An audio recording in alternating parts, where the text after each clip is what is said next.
여러분 안녕하세요.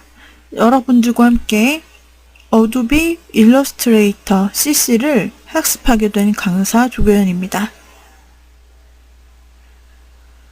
저와 함께할 일러스트레이터 강의는 처음 일러스트를 접하는 분이라도 쉽게 따라하면서 일러스트레이터로 원하는 결과물을 만들어낼 수 있도록 구성이 되었습니다.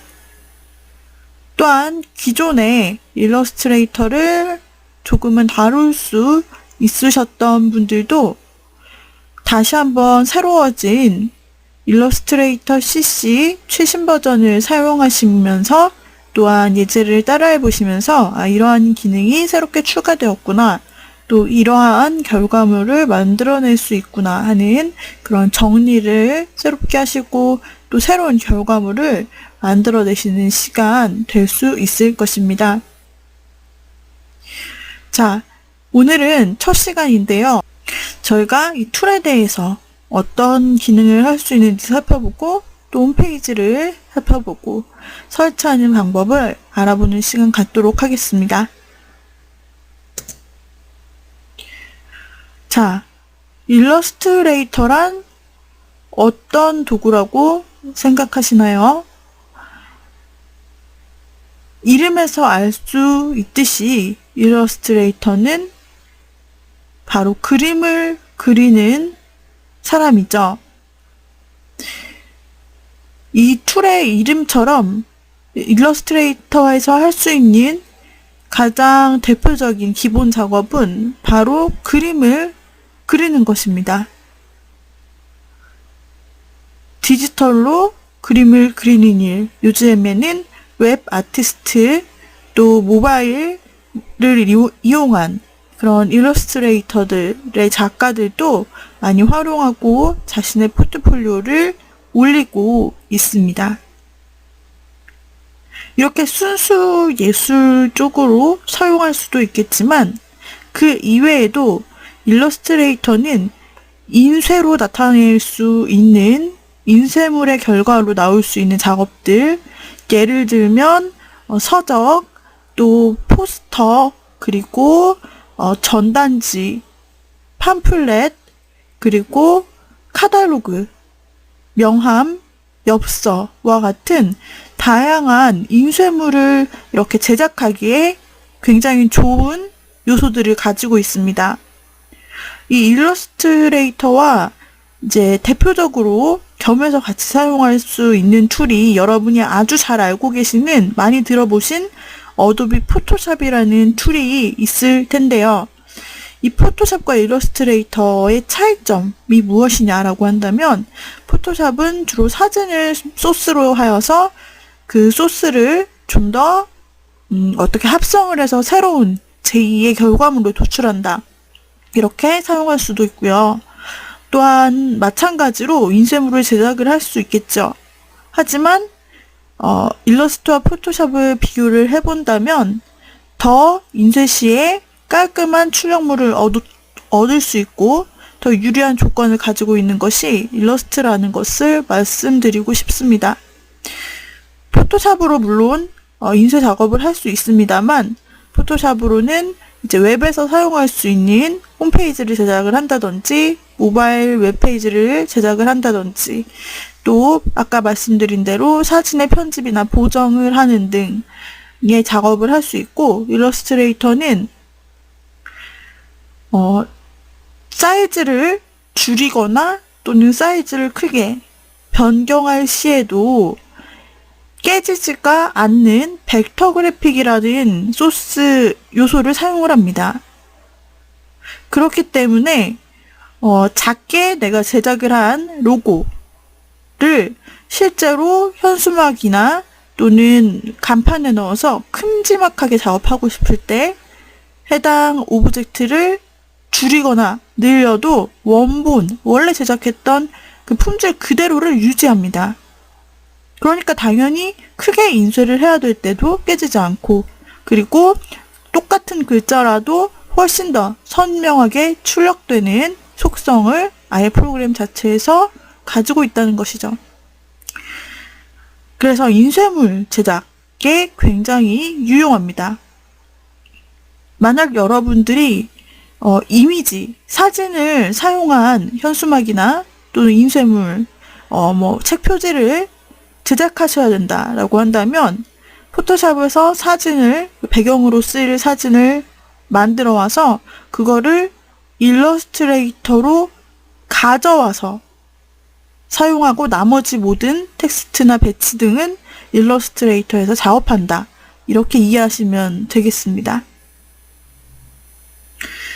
이 어도비사가 개발한 드로잉 소프트웨어인 일러스트레이터는 초보자 및 전문 사퍼가 디자이너들에게 새로운 작업 환경으로 제공해주기 위해 만들어진 프로그램인데요. 윈도우와 매킨토시에서 사용이 가능합니다. 초보자를 고려한 만큼 배우고 사용하기가 쉽습니다. 또 정밀하고 다양한 이미지 제작이 가능하고 고해상도의 인쇄 기능을 제공함으로써 책의 표지 도안, 시각 디자인, 출판 디자인, 광고 디자인, 제품 디자인 등에 광범위하게 사용될 수가 있습니다. 여러분들은 일러스트레이터를 통해서 어떤 결과물을 만들어 보고 싶으신가요? 저와 함께 일러스트레이터의 이 모든 과정들을 익히시게 된다면 최종적으로 여러분들께서 원하시는 결과물을 충분히 만들어내실 수가 있게 되실 것입니다. 그리고 이 과정을 진행하는 학습 도중에도 우리가 실제로 결과물을 다양하게 제작을 해봄으로써 일러스트로 이러한 결과물을 만들 수 있구나 하는 것을 경험해 보게 될 것입니다. 자, 일러스트로 만들어진 결과물을 함께 보도록 하겠습니다. 일러스트가 실제로 이제 기본적으로 가장 활성화된 것은 드로잉 기능이다 라고 설명을 드렸는데요.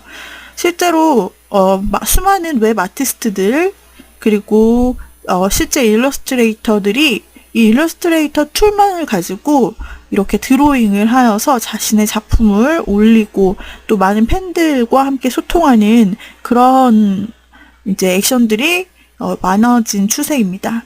실제로 일러스트레이터만으로도 이렇게 실제 작품과 같은 드로잉을 만들어낼 수 있죠. 그리고 실제 캔버스에 여러분들이 그림을 그리시는 것도 좋은데 일러스트레이터를 가지고 PC를 이용해서 또는 태블릿이나 요즘에는 앱을 통해서 휴대폰으로도 일러스트레이터를 사용할 수가 있게 되었죠. 이런 식으로 여러분이 다양한 환경에서 드로잉을 디지털 제품을 가지고 할 수가 있습니다. 그러면 똑같은 작품을 조금씩 변형하여 사용하는 것도 가능해지고 또 공유하기도 쉬워지고 영구적으로 파일을 가지고 소장할 수도 있고 여러분들의 작품을 모아서 여러분만의 포트폴리오 웹사이트를 또는 SNS를 운영할 수도 있겠죠. 또 다양한 SNS에 업로드함으로써 사람들의 수많은 공감들을 또 피드백들을 얻어낼 수가 있습니다.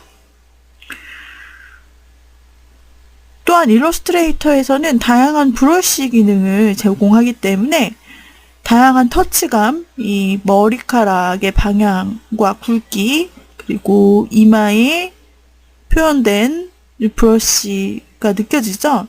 그리고 눈썹, 이런 형태들을 여러분들이 세밀하게 조절하여서 얻을 수 있고 또 배경에 사용된 이런 뾰족한 기하학적 형태의 산들이 있는데요. 이러한 부분들을 각각 다른 형태와 그리고 각각 다른 그런 느낌들로 여러분들이 표현해낼 수가 있습니다. 굉장히 매력적인 툴이죠. 자, 또 다른 작품을 살펴보겠습니다. 자, 그림뿐 아니라 이와 같이 감각적인 타입포그래피 아트웍도 만들어낼 수가 있는 것입니다. 일러스트레이터와 폰트를 사용한 이러한 글씨들을 일러스트레이터에서 가지고 있는 기능들을 사용해 약간의 변화를 주는 것만으로도 집중할 수 있는 여러분만의 멋진 타이포그래피 작품들을 만들어낼 수가 있습니다. 또 일러스트레이터의 특징 중에 하나는 폰트를 마음대로 변형하고 꾸밀 수가 있다라는 것입니다. 기존의 폰트를 이용해서 단순하게 입력하는 것뿐 아니라 폰트의 끝과 끝 두께, 그리고 끝의 모양에 어떤 장식을 추가한다든지 이 폰트를 마치 그림처럼 연결해서 그림과 함께 사용을 한다든지 부분 다른 컬러를 입힌다든지 여러분들이 상상할 수 있는 모든 변형들이 가능하다라는 특징이 있습니다. 그래서 우리가 포스터나 또는 책 표지를 보게 되면은 거기에 이제 일반적으로 많이 찾아볼 수 없는 그런 타이틀들이 사용된 경우를 많이 볼 수가 있죠. 그 경우는 기본적인 폰트의 형태를 일러스트레이터와 같은 툴을 사용해서 조금씩 왜곡, 변형하여 나만의 세상에 하나밖에 없는 단 하나의 폰트를 만들어내는 것입니다. 그렇게 만들어진 타이틀은 그 작품 전체의 어떤 느낌과 아이덴티티를 가지고 있는 대표성을 상징하기도 하죠. 자, 이와 같은 작품들을 또한 제작을 하실 수 있겠고요. 또 캐릭터 디자인과 같은 또 간단한 아이콘이나 일러스트레이터를 사용한 그런 간단한 결과물을 제작하실 수도 있습니다. 하나의 틀을 만들어 놓고 몇 개의 이미지를 복사하여 표정만 변화해서 이와 같이 재밌는 형태들을 만들 수도 있고, 나아가서 이런 아이콘 세트들을 여러분들이 만들어 또 스티커 세트로 활용할 수도 있는 것이고요. 여러분만의 캐리커처, 여러분만의 캐릭터를 만들어 여기저기에 활용할 수도 있겠고요. 또한 간단한 웹툰을 만들어 사용할 수도 있겠습니다. 여러분들께서 나는 그림 그리는 것에 소질이 없고 자신이 없습니다 라고 말씀하실 수도 있는데 상관이 없습니다. 기본적으로 여기에 나타난 이 드로잉들은 도형을 활용해서 단지 재구성한 것이라고 생각하시면 됩니다. 동그라미 도형을 사용해 얼굴을 만들고 동그라미를 그려서 눈을 만들고 그 다음에 이와 같이 나선으로 호로 되어 있는 선을 사용해서 눈썹과 입을 만들고 이와 같이 간단하게 도형을 사용해서 인물 또는 캐릭터를 제작할 수가 있습니다. 자, 이번에는 더 다양한 일러스트 작품들을 볼 수 있는 곳을 제가 소개해 드리도록 하겠습니다. 이렇게 일러스트레이터 결과물들을 먼저 살펴보고 작업을 하시다 보면 일러스트로 내가 어떤 것을 하고 싶다라는 그런 이제 목표가 조금씩 생기실 수 있고 그것이 구현화될 수 있을 것입니다. 또 내가 그림으로 작품을 만들고 싶습니다. 또는 일러스트레이터로 명암이나 인쇄물 작업을 하고 싶습니다. 라고 할 때 관련된 완성 자료, 특히 퀄리티가 높은 자료들을 먼저 보시고 그것을 모아놓고 작업하시게 되면은 좀 더 여러분들이 보신 것만큼 좀 더 높은 수준의 작업물에 가까이 갈 수 있게 될 것입니다. 그래서 이렇게 완성된 좋은 작품들을 보는 것이 굉장히 중요한데요. 이것을 볼 수 있는 사이트를 함께 보고 넘어갔으면 좋겠습니다. 자, 제가 소개해드리는 곳을 인터넷 창에서 한번 열어보시죠.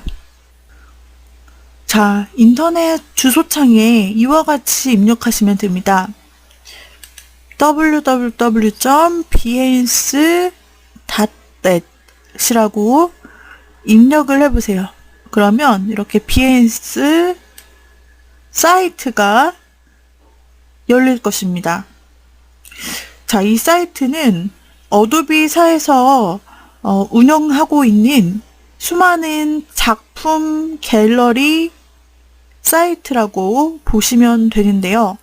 여기에는 어도비에서 제공하는 툴로 제작된 작품들이 업로드되고 또 소스도 제공되는 그러한 곳입니다. 물론 여러분들도 이곳에 작품을 업로드 하실 수 있죠. 근데 이곳의 좋은 점은 아까 말씀드린 대로 이러한 다양한 종류의 결과물들을 여러분들이 매일 새롭게 올라오는 그 결과물들을 확인하실 수 있고, 또 여기에서 여러분들이 그 작가에게 좋아요, 이런 평도 남기실 수 있고 여러분만의 원하는 작품을 추천하실 수도 있다는 점입니다. 자, 여기 비에인스를 좀 더 구체적으로 활용을 하시고자 한다면 로그인을 하여 사용하실 수가 있습니다. 페이스북이나 구글 아이디로 로그인을 하여서 사용해 주실 수 있는데요.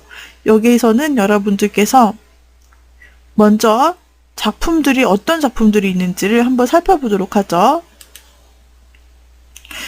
자, 보시게 되면은 수많은 작품들이 쭉 나타나 있고 매일 업데이트가 됩니다. 그런데 이 중에서 작품의 썸네일을 한번 확인을 해볼게요. 보시면은 작품이 있고 작품명이 있고 작가가 있고 그 밑에 어떤 분야인지가 써 있습니다. 그 중에서 우리가 살펴볼 것은 일러스트레이션입니다. 이 일러스트레이션 최신작 중에서도 가장 핫한 작품 하나를 살펴보죠. 보시게 되면 일러스트레이션 분야들이 쫙 새롭게 나타납니다. 프로젝트 일러스트레이션 추천순 전 세계, 이러한 필터들을 걸을 수 있고요. 자, 보시면은 일러스트레이터로 작업한 수많은 결과물들을 썸네일만으로 확인을 할 수가 있습니다. 이 중에서도 마음에 드는 작품이 있나요? 마음에 드는 작품이 있다면 그것을 클릭해서 다시 한번 들어가 줍니다. 그러면 이 작가가 업로드한 타이틀 그리고 소개 확인할 수가 있고요. 그 다음에 내려서 보면은 더 자세한 작품을 확인할 수가 있습니다. 이와 같이 스케치 단계부터 작가가 업로드했습니다. 확인, 이렇게 확대한 모습, 그리고 또 다른 작품, 그리고 역시 이것을 이제 흑백으로 그렸을 때 모습들, 이렇게 다양한 형태들을 작품으로 업로드를 했죠. 그래서 이 작품에 대해서 여러분들이 할 수 있는 일은 오른쪽에 공유, 이 작품을 다른 친구와 함께 공유를 하고 싶다면은 트위터, 또 다른 SNS들로 공유하거나 링크 주소를 복사할 수가 있게 되는 것이죠. 또 해당 작가의 오른쪽에 있는 아이콘을 선택하면은 다른 작품을 볼 수도 있고 또 팔로우를 시도할 수도 있습니다. 이렇게 비에인스에서 작가와 팔로우하고 그 작가의 작품을 구독할 수가 있게 되는 것이죠. 그 다음에 전체 좋아요 수와 뷰 수, 공유 수를 확인할 수가 있게 됩니다. 하단의 좋아요 평가 단추를 통해서 여러분들이 작품 평가를 할 수도 있죠. X를 누르면 이 창을 빠져나가 또 다른 일러스트레이터 작품을 확인할 수 있습니다. 드로잉한 작품들인데 또 다른 작품을 클릭해서 봅니다. 이렇게 간단하게 글을 쓴 사람도 있죠. 자, 그래서 좀 더 디테일하게 이렇게 일러스트레이터를 실행한 그런 작품들을 확인할 수 있습니다. 일러스트를 작품화한 사람들은 이렇게 전체를 디지털로 작업을 해서 그림부터 드로잉부터 색채까지 전부 다 일러스트로 작업을 했을 수도 있고, 어떤 사람은 또 드로잉, 밑그림은 실제로 이제 캔버스 위에 그리고 그것을 스캔하거나 가져와서 채색만 하는 경우도 있고, 또 일러스트뿐 아니라 다른 드로잉 도구를 함께 써서 혼합하여 채색하는 경우도 있습니다. 또 다른 일러스트레이터 작품을 살펴보죠. 자, 보면은 이 사람은 일러스트레이터와 함께 움직임을 가미한 작품을 만들었어요. 이 일러스트레이터에서 그림을 그리게 되면은 애니메이트라는 툴을 통해서 그 일러스트에서 그림을 그린 작품을 움직이기가 용이합니다. 그래서 그것을 함께 사용을 했다라고 볼 수가 있겠어요. 자, 보시면은 이것도 단순하게 캐릭터를 통해서 장소의 이동과 작은 행동까지도 넣어준 재미있는 위트 있는 작품이에요. 또 이동하는 창가 밖의 풍경, 컬러감, 이와 같이 재미있는 작품들을 만들어 놓았습니다. 자, 그래서 밑에 보면 스케치의 과정이 있네요. 이렇게 먼저 밑그림을 그려놓고 이것을 이제 구체화해서 실제로 일러스트레이터에서 구현화를 해준 것이죠. 자, 이렇게 다양한 아이디어 스케치와 그리고 그것을 실제 구현해낸 과정까지 확인을 할 수 있게 됩니다. 자, 이렇게 이번 시간은 일러스트와 그 작품들을 살펴보았습니다. 다음 시간 이어서 살펴보도록 하죠. 오늘의 강의는 이상으로 마치도록 하죠. 여러분 수고하셨습니다.